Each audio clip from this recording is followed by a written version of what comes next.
বিদ্যুৎ বিলে নাজেহাল গোটা ত্রিপুরাবাসী। এবার বিদ্যুৎ বিল বৃদ্ধি নিয়ে ময়দানে নামল উদয়পুর জেলা কংগ্রেস। শুক্রবার উদয়পুর মেলার মাঠ থেকে এক মিছিল বের হয়। মিছিলটি বিভিন্ন পথ পরিক্রমা করে শিববাড়ি হয়ে গিয়ে উদয়পুর বিদ্যুৎ অফিস ঘেরাও করে। এই মিছিল থেকে তীব্র আক্রমণ শানানো হয় রাজ্যের বিদ্যুৎ মন্ত্রীকে। একই সাথে কেন বিদ্যুৎ বিল বাড়ানো হয়েছে তার জবাব চাওয়া হয় স্লোগানের মধ্য দিয়ে। সেই সাথে দেশের শিল্পপতি আদানিকে নিয়ে তীব্র আক্রমণ শানান উদয়পুর জেলা কংগ্রেসের সভাপতি টিটন পাল।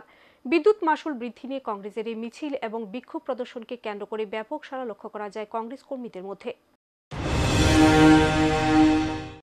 জনবিরোধী সরকার প্রথমে বিদ্যুৎ বিল সেখানে বৃদ্ধি করেছে। যখন বিদ্যুৎ বিল বৃদ্ধি করা হয়েছিল তখনই আমরা ত্রিপুরা প্রদেশ কংগ্রেসের নেতৃত্বে সারা রাজ্যে আমরা তার বিরুদ্ধে তীব্র প্রতিবাদ করেছি। আমরা বলেছি যে বিদ্যুৎ মাশুল সেখানে প্রত্যাহার করা হবে। আমাদের কোনো বক্তব্য সেখানে শোনা হয়নি। রাজ্য সরকার আমাদের বক্তব্য শুনে বিদ্যুৎ বিল প্রত্যাহার করার জন্য কোনো সিদ্ধান্ত নেয়নি।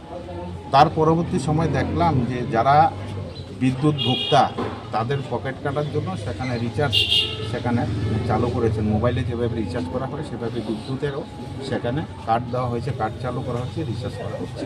গত কিছুদিন ধরে দেখলাম যে সেই রিচার্জ কার্ড নিয়েও সেখানে রাজ্যের মানুষের সাথে বিদ্যুৎ ভোক্তাদের সাথে সেখানে চরম প্রতারণা সেখানে চলছে।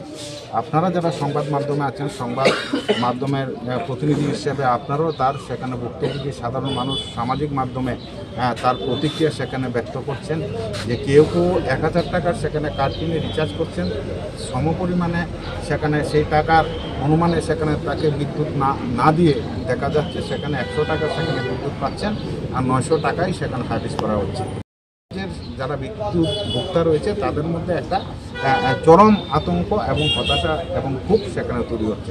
সেই কারণে আজকে উদয়পুর জেলা কংগ্রেসের তরফ থেকে আমরা এই মহকুমার বিদ্যুৎ দপ্তরের সামনে আমরা এসেছি। আমরা আজকে এখানে কোনো প্রতিনিধিমূলক ডেপুটেশনের কোনো ব্যাপার নেই। আমরা প্রতীকী সেখানে আমরা প্রতিবাদ করছি, ধর্ণা দিচ্ছি।